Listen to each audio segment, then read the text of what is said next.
Donc voilà, je vais vous parler du networking, donc multiplayer. Donc j'aime bien faire une petite introduction pour se rappeler un peu de l'histoire de tout ça. En fait, le multiplayer, c'est un peu au cœur du jeu depuis le début. Le premier jeu, qui s'appelait Tennis for Two en 1958, c'était déjà un jeu multijoueur, à deux sur un canon à électrons. Pong, qui était l'un des premiers jeux de salon, était aussi à deux joueurs. Donc c'était des jeux qu'on appelle multiplayer non-networked, ça veut dire qu'on ne joue pas sur le réseau. Il y a eu les premiers vrais jeux multijoueurs sur le réseau. Donc Star, qui était en fait un Star Trek en ligne sur les universités américaines. Donc ils jouaient sur les terminaux. Et la connexion entre les ordinateurs, entre les terminaux, était par le port série. Et puis le premier jeu multijoueur un peu grand public, c'était MIDI Maze, où on pouvait connecter deux Atari ST par le port MIDI pour faire normalement de la musique, mais ils avaient fait un jeu multijoueur en 1987. Et puis ensuite, il y a eu vraiment l'avènement du jeu vidéo multijoueur. Pour moi, c'était Doom. Il y avait Spectre sur Macintosh, mais jamais joué. Et voilà. Et là, c'était les premières fois où on avait vraiment un câble réseau entre deux machines, et puis on pouvait vraiment jouer à plusieurs. Donc c'est du multiplayer LAN, donc Local Area Network. Ça veut dire on se connecte directement sur le réseau local. On se connecte à une adresse IP. Et puis ensuite, il y a eu l'avènement du jeu massivement multijoueur en ligne, donc World of Warcraft. Donc là, c'était quasiment les premières fois où on pouvait se jouer avec n'importe qui dans le monde, bien sûr avec l'avènement d'Internet. Et puis plus récemment, toujours par Blizzard, Hearthstone, où ils ont poussé encore le fait que ça soit complètement multiplateforme. Et cette fois, voilà, complètement sur iPad, sur son PC, sur son Mac, etc. Donc voilà, et on en est là, donc Unity Networking. Donc on avait un système de networking qui s'appelait RACnet avant, qui était un peu vieux, pas forcément parfait pour vraiment scaler sur des gros projets. Du coup, on a complètement réécrit le networking, la couche networking. Donc il y a plusieurs noms, si vous cherchez, c'est un peu confus, parce qu'au début on avait appelé ça Unet pour Unity Networking, quelquefois on appelait ça Unity Multiplayer. Donc quelquefois pour chercher des informations, il faut utiliser tous ces mots-clés. Alors qu'est-ce que c'est ? Comme on l'a vu avant, le cœur du network, c'est la communication.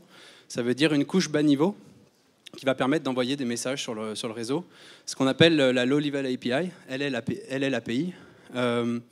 Et du coup, nous, on a fait cette couche-là. C'était ça la grosse différence avec RACnet. La première grosse différence, c'est de faire une couche qui peut vraiment scaler, qui soit de la qualité de ce qu'ont des Blizzard. Enfin voilà, c'est le même genre de qualité de bas niveau, et qui soit multiplateforme pour qu'on puisse justement se connecter partout. Donc pour l'instant, la couche bas niveau, elle est sur iOS, Android, Windows, Mac, Linux, sur le web player, sur PS4, sur Xbox One. Et en WebGL, je crois que c'est cassé en ce moment, donc c'est 5.3 pour que ça marche. Et cette couche, elle a été faite justement par tout un tas de gens. Donc Sean Riley, notamment, qui a bossé pour Blizzard, qui a bossé pour, je ne me rappelle plus le nom de cette boîte, NCSoft, Electronic Arts, par Eric Yule, qui a bossé chez Warner Bros, Midway, Electronic Arts, et puis Alexei Abramichev, voilà, qui a bossé aussi pour des grands noms. Donc c'était ça à la base. On s'est dit on va prendre des gens qui ont déjà écrit 5-6 fois une couche réseau bas niveau pour l'écrire une fois pour toutes dans Unity. Et le principe de la couche bas niveau, c'est de transporter des messages. Donc on la transporte avec deux types de messages, c'est en UDP et en WebSocket pour WebGL. Et ensuite on a plusieurs canaux où on peut choisir d'envoyer les messages de manière sûre. Ça veut dire quand on l'envoie, on est sûr qu'il arrive. Si jamais il n'arrive pas, on va le renvoyer. Par contre, forcément, c'est un peu plus lent d'utiliser ça. Puis il y a des channels qui sont unreliable, donc qui sont moins sûrs, mais qui vont plus vite. Donc par exemple, pour les positions dans un jeu, c'est bien d'utiliser des positions qui changent tout le temps. C'est bien d'utiliser du unreliable parce que de toute façon, on sait qu'on en lance tout le temps, donc si on en a loupé 2-3, c'est pas grave, ce qu'on veut, c'est que ça aille vite. Et puis ensuite, on peut choisir le nombre de channels qu'on veut dans notre couche bas niveau pour pouvoir envoyer des choses à différentes fréquences avec une différente qualité de service. Ça s'appelle la qualité de service. Et puis voilà. Et ensuite, donc la couche bas niveau, elle gère les connexions, ça veut dire se connecter à une adresse IP, se connecter aussi à un autre téléphone mobile, par exemple, parce que ça, on n'a pas l'adresse IP. Si vous faites un jeu sur Android avec Unity, que vous voulez faire multijoueur, ça va être difficile de trouver l'adresse IP du mobile de votre pote. Du coup, on a un truc qui s'appelle un relay server qui va permettre de se connecter au serveur relais, donc c'est une adresse internet, qui va faire le relais entre le mobile d'à côté puis son propre mobile. Donc ça, c'est toute la couche bas niveau. Ensuite, par-dessus, parce qu'utiliser une couche bas niveau, c'est un peu compliqué, parce que finalement, à la fin, on n'envoie que des messages. Et avant de faire un jeu multijoueur, il y a tout un tas de couches par-dessus.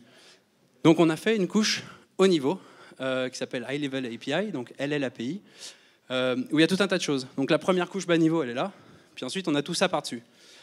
Alors tout ça, c'est aussi c'est un peu en peau d'orange. Plus on monte, plus ça offre le service un peu sur mesure. La couche, les premiers étages, c'est vraiment des étages de service que vous pouvez utiliser. Donc ça va être par exemple faire de la sérialisation des sérialisations. Ça veut dire que vous n'envoyez pas des messages sur Internet, mais sur le net, vous allez envoyer des données sérialisées. Donc vous avez une classe que vous voulez envoyer avec tout un tas de données dedans. Vous pouvez utiliser directement la couche de sérialisation. Ensuite, il y a tout le système du network management, donc c'est-à-dire se connecter à l'autre, vérifier que les déconnexions, vérifier qu'on reste connecté, etc. Donc ça, on peut utiliser toutes les fonctions bas niveau, mais c'est pratique d'avoir quelque chose qui gère tout ça pour soi. Les network identity, network behavior, c'est le fait de partager les états et de partager les actions sur le réseau. Le network scene et le client scene, c'est le fait de gérer la durée de vie des objets. Pareil dans un monde multijoueur. Le network manager, le lobby, c'est ce qui va permettre de lancer le jeu quand on est plusieurs, parce que il va falloir à un moment être dans une sorte de chambre pour pouvoir dire je veux jouer à ce jeu-là avec quelqu'un d'autre. Donc là, on est vraiment tout en haut. Et puis ensuite, tout ce qui est un peu orienté gameplay, c'est-à-dire les network transform, les network animators, le proximity checker, c'est tous des outils pour pouvoir gérer juste la transmission de vos composants à travers le réseau. Je vais faire une petite démonstration après. Alors, ce qu'il faut savoir, c'est que le source code de cette couche haut niveau, elle est disponible ici, sur notre Bitbucket.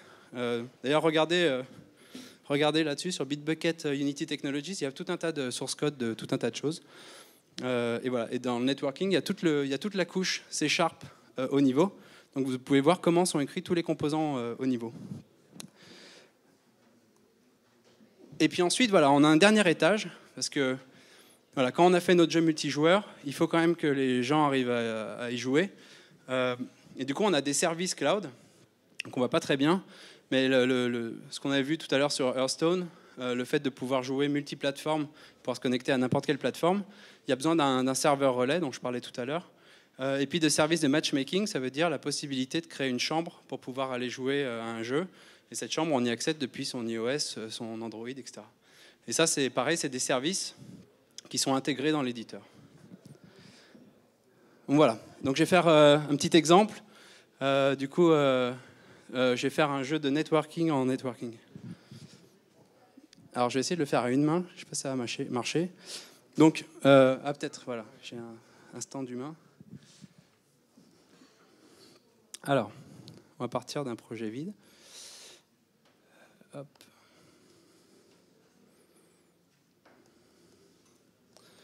Waouh, ça c'est super. Je sais pas pourquoi.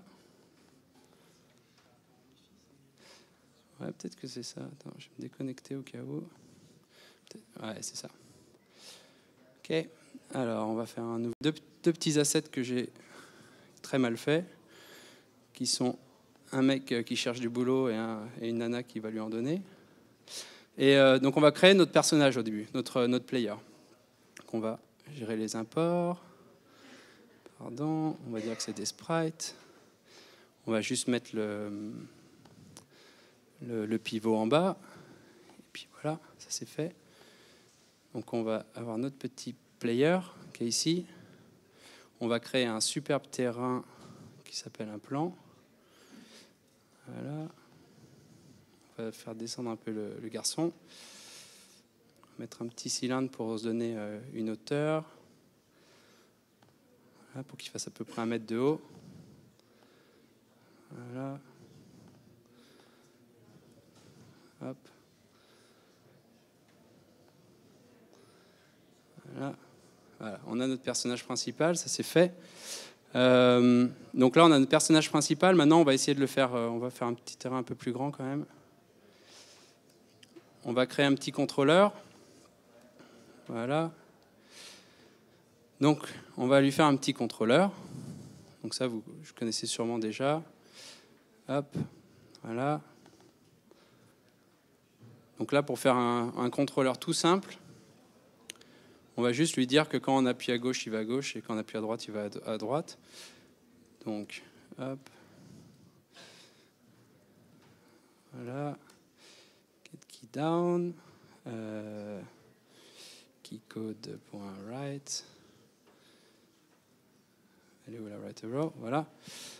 On va faire un petit vecteur. J'aurais peut-être dû zapper cette étape, mais c'est pas grave. C'est comme ça. Est-ce qu'il y a des gens qui connaissent pas Unity ici? Non, tout le monde sait faire ça déjà. C'est bon. Ah, dommage. J'aurais dû zapper. Ok. Alors c'est pas grave. Voilà, on va faire très rapide. Donc si on appuie à droite, on va dire que V est égal à aller à droite. Et puis si on va à gauche, on va à gauche. Voilà. Hop.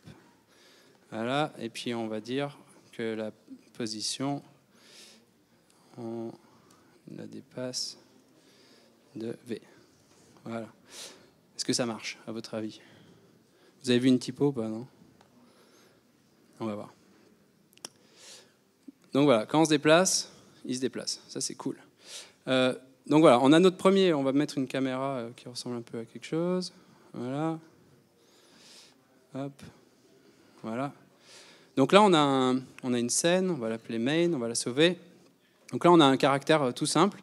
Maintenant, on va le rendre multijoueur. Donc pour le rendre multijoueur, la première chose à faire, c'est créer un manager de réseau, un network manager. Voilà. Donc pour faire ça, on va juste rajouter un composant. Il s'appelle Network Manager HUD. C'est un truc qui va fabriquer tout seul une petite interface pour se connecter en local à une adresse IP ou quelque chose. Et ce composant, ici, il va rajouter automatiquement un Network Manager. Le Network Manager, il va s'occuper de gérer la connexion et de gérer le spawn des joueurs. Donc là, on a un Network Manager. Si j'appuie sur Play, voilà, on voit qu'il y a cette petite interface où on peut déjà se connecter à un client, un serveur, etc. Maintenant, on veut pouvoir avoir 2 joueurs. Donc on va prendre ce garçon-là, on va lui rajouter une network transform. Donc il a une identité et une transform. Ça va permettre de partager sa position sur le réseau. Quand on a rajouté ça, voilà, on est déjà pas mal avancé. On va créer un préfab avec ça, on va l'appeler player. Voilà, on va l'enlever. Et puis, et puis, on va rajouter dans le Network Manager, il faut avoir une scène offline et une scène online. Donc la scène offline, c'est laquelle on se connecte normalement pour aller jouer. Et la scène online, c'est la scène du jeu en lui-même auquel on joue. Donc la offline, c'est genre la chambre avec le jeu, et la online, c'est le jeu lui-même. Donc là, comme on n'a pas de chambre, parce qu'il faut aller vite, on va dire que les deux sont les mêmes. Donc là, ils me disent, il y a un petit warning en bas qui me dit, attention, pour utiliser une scène dans le Network Manager, il faut qu'elle soit dans le build. Donc on va le mettre dans les build settings. Voilà. Maintenant, si on drag and drop, avant il ne disait pas ça, on ne savait pas pourquoi ça ne marchait pas. Voilà. Donc là, on a une scène qui va être lancée en réseau. Et puis on va pouvoir tout seul dire, on veut spawner ce petit joueur-là, là, le player. On veut pouvoir le spawner. Voilà. Et puis on va essayer. Alors là, on va lancer un build. Voilà, build and run. Intel.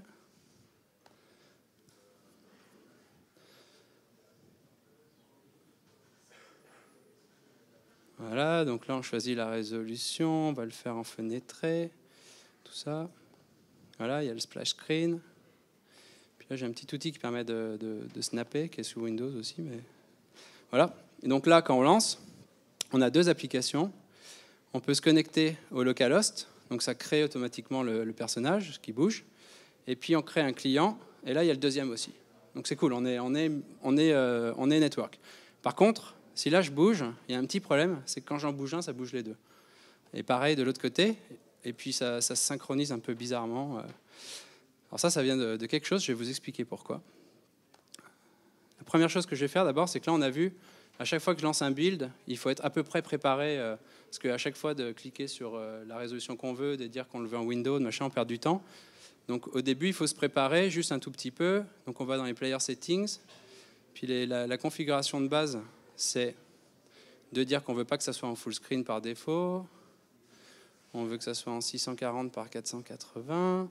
On ne veut pas nous afficher le dialogue. Et on ne veut pas nous afficher le splash screen.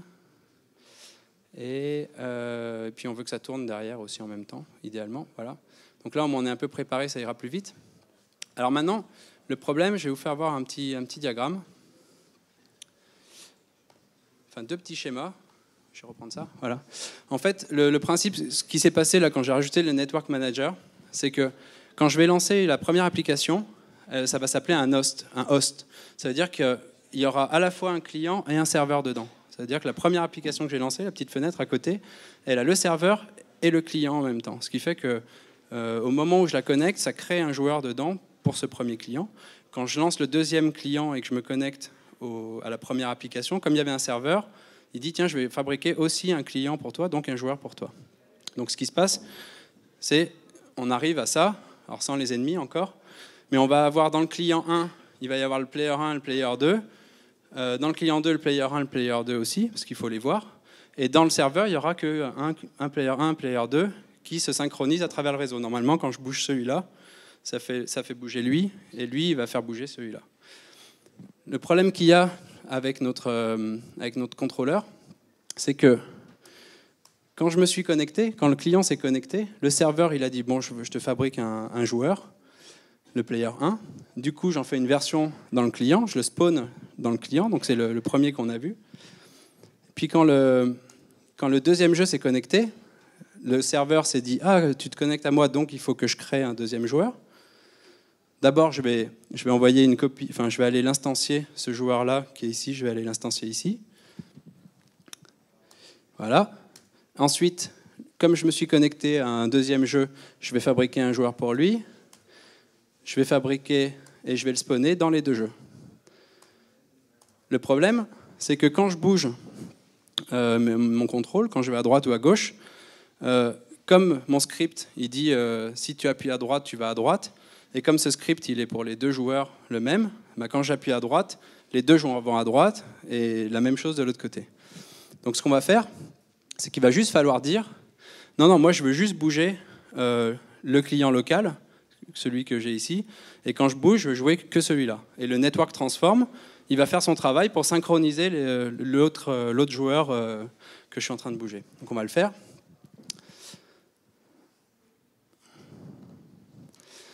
Donc on va reprendre notre petit bout de code, notre petit contrôleur. Ouais, je viens. Donc voilà. Donc on a cette boucle d'update. En fait, ce qu'il va falloir faire, c'est dire que c'est pas un mono behavior normal. C'est un behavior qui est sur le réseau en ce moment. Parce que il va se comporter différemment si on est local ou si on est en réseau. Donc la première chose à faire, c'est rajouter ce nouveau namespace Unity Engine.networking. Voilà. Et du coup, ça va nous donner accès à toutes les classes du networking, notamment de dire que c'est un network behavior. Et le fait de dire que c'est un network behavior, ça va nous donner accès à quelque chose. Ça va nous permettre d'accéder aux informations de network, comme par exemple savoir si je suis le joueur local. Est-ce que le contrôleur là, qui va s'exécuter sur les quatre joueurs, je vais pouvoir dire, moi je veux juste faire quelque chose quand je suis le joueur local, sinon tu fais rien. Donc je vais dire si je ne suis pas le joueur local, alors je sors parce que j'ai rien envie de faire. Je veux pas bouger le personnage si je suis pas le joueur local. Je veux juste, si je suis pas le joueur local, je veux que ça soit le réseau qui me le bouge. Donc je vais dire ça. Et puis, je vais aussi dire qu'il y a une petite case à cocher ici. Je vais dire que l'identité de ce joueur, il a une autorité locale parce que je le bouge localement. Ça veut dire que c'est moi qui décide de le bouger. Voilà. Donc je fais ça. On relance. Ah mince. Bon, je l'avais enlevé pourtant. Ah oui, mais comme je... Bon, peut-être. Hop. Voilà. Je me connecte. LAN client. Et là, quand je bouge, il bouge bien que d'un côté. Quand je clique ici, ça bouge bien de l'autre et ils sont bien synchronisés. Donc voilà, ça c'est la base 0 d'un jeu multijoueur. Alors j'ai déjà plus beaucoup de temps, hélas. Alors il y a un petit truc aussi, là il spawn au même endroit, c'est un peu dommage. On voudrait qu'il spawn à 2 endroits différents, ça c'est assez simple à faire, on peut le faire rapidement. On va créer 2 positions où ils vont pouvoir se spawner. Donc il y en a un qui va être en -2, et puis l'autre il va être en 2.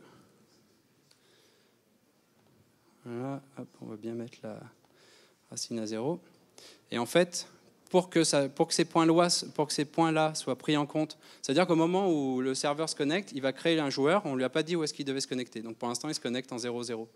Là, comme je vais rajouter ce composant qui s'appelle Network Start Position, sur ces points-là, il va dire, tiens, si j'ai des Network Start Position dans la scène, alors je vais décider de les choisir comme étant un endroit où je vais les spawner. Donc voilà, et ça se configure ici. On peut choisir si on les spawn en random, ça veut dire qu'il y a des chances que les deux arrivent au même endroit, ou à la première position, ou un sur chacune, ou les deux sur le deuxième. Ou round robin, ça veut dire qu'une fois qu'on en a utilisé un, on passe au suivant. Donc là, on va essayer de faire qu'il y en a un qui se positionne au premier endroit que j'ai fait, puis un au deuxième endroit. Donc là, si on lance, hop, donc là, on devrait voir normalement qu'il y en a un qui se met à gauche, et l'autre qui se met à droite automatiquement. Voilà. Si j'avais mis 50 points, à chaque fois que je spawnais un joueur, ils auraient chacun choisi un des points au fur et à mesure. On peut aussi customiser là, avec le Network Transform, avec le Network Behavior. On peut overrider, donc on peut réécrire par-dessus certaines fonctions du Network Behavior, notamment, donc là on a accès à toutes les fonctions qu'on peut réécrire, notamment on start local player, c'est-à-dire au moment où je commence en étant un local player, je veux faire quelque chose. Donc par exemple, là on pourrait dire get component le sprite renderer, voilà, et je vais faire que la couleur soit blanche, voilà. Et par contre, dans mon joueur ici, de base, je vais dire qu'il est sombre. Comme ça, moi, mon joueur sera clair et l'autre joueur sera un peu grisé. Donc, on va dire, par défaut, il est un peu gris. Voilà. Donc là, encore une fois, quand je vais lancer, quand le serveur va instancier le premier joueur, il va lancer l'instanciation dans le client. Le client va trouver onStart local player et il va dire, bon, ben, comme je suis local, du coup, je le transforme en blanc. Par contre, quand il va instancier le joueur qui n'est pas local, il ne va rien faire, donc il va rester grisé. Donc voilà, donc moi je suis blanc. Et ici, LAN client, voilà, l'autre est gris. Et quand je déplace ici, je déplace mon joueur à moi qui est highlighté, et l'autre qui est sombre. Voilà. Bon, il est déjà 57, j'avais prévu de faire plein de choses, mais voilà. Vous reviendrez à un autre workshop un jour. Voilà, et après, à partir de ça, voilà, du coup, je pense que je vais m'arrêter là pour coder. À partir de ça, est-ce que vous avez compris? Est-ce que je suis allé super vite? C'est bon, ouais. Voilà, donc après, on peut spawner des ennemis. Donc pour spawner des ennemis, il suffit de créer un composant qui soit uniquement sur le serveur. Et ce composant uniquement sur le serveur, on va faire pareil, ça va être un network behavior qu'on va overrider. On va dire quand je commence en tant que serveur, du coup, je vais aller instancier des ennemis. Donc à partir d'un préfab, je vais l'instancier.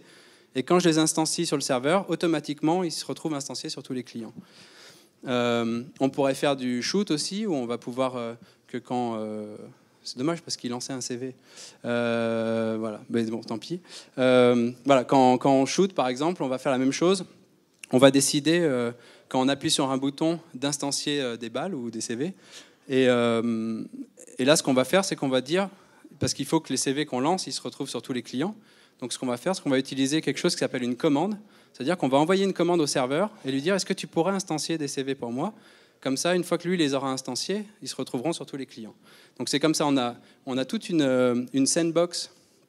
On a toute une sandbox qui est ici. Voilà, je pense qu'effectivement, il faudra un workshop de 2 heures. Mais voilà, on a toute une sandbox qui permet de faire ces allers-retours entre le client, le serveur, de dire que certaines fonctions ne sont appelées que quand on est client, que quand on est serveur, que quand on est localhost. C'est une certaine mécanique gymnastique d'esprit à avoir. Mais voilà, tout est là.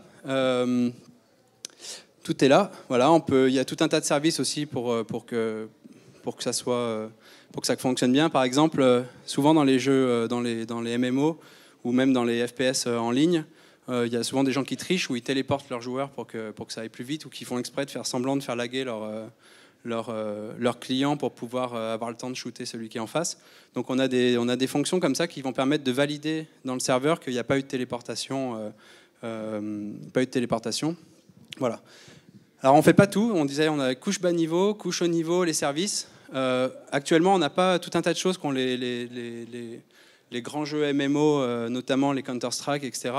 Donc il y a tout un tas de services qui sont liés au fait qu'il y a de la latence entre quand on bouge et puis quand les actions qu'on fait. Par exemple, quand on voit un autre personnage passer et qu'on lui tire dessus, s'il est en train de courir, le moment où on tire et le moment où la balle est envoyée, la balle, ça va être le serveur qui va gérer la balle. Du coup, ça ne sera pas forcément l'endroit où on l'a vu. Donc il y a tout un tas de mécaniques à faire qui sont assez game spécifiques. Donc ça, il n'y a pas ça, mais regardez sur les forums parce qu'il y a plein de gens qui partagent leur code pour faire ces choses-là. Donc par exemple, là, c'est sur Valve, ils expliquent comment, en fait, dans le serveur, ils remontent le temps un tout petit peu pour voir ce que le joueur voyait au moment où il a tiré, pour pouvoir vraiment simuler le fait qu'il a bien tiré sa bonne personne. Donc des choses comme ça. Et voilà, il y a plein de ressources là, si vous voulez prendre une photo, je sais pas. C'est tout un tas de ressources assez importantes. Il y a une très bon talk de la Unite 2014 qui explique comment passer d'un jeu simple joueur à multijoueur. Sur le store, on a une démo du tank qui est sortie en octobre, qui a une version networking, donc avec un lobby, etc. Vous pouvez jouer sur plusieurs plateformes. Sur la 5.3, vous pourrez même jouer en WebGL. Il y a tout un tas de petits sample projects avec des Pong, des mini-jeux comme ça qui implémentent différentes façons de faire du networking. Il y a un très bon document qui ressemble un peu à ce que j'ai fait là, qui explique un jeu un peu de A à Z en une quinzaine de pages multijoueurs. Et voilà, et tout un tas d'outils. Voilà, c'est tout. Merci beaucoup. Merci beaucoup Mathieu.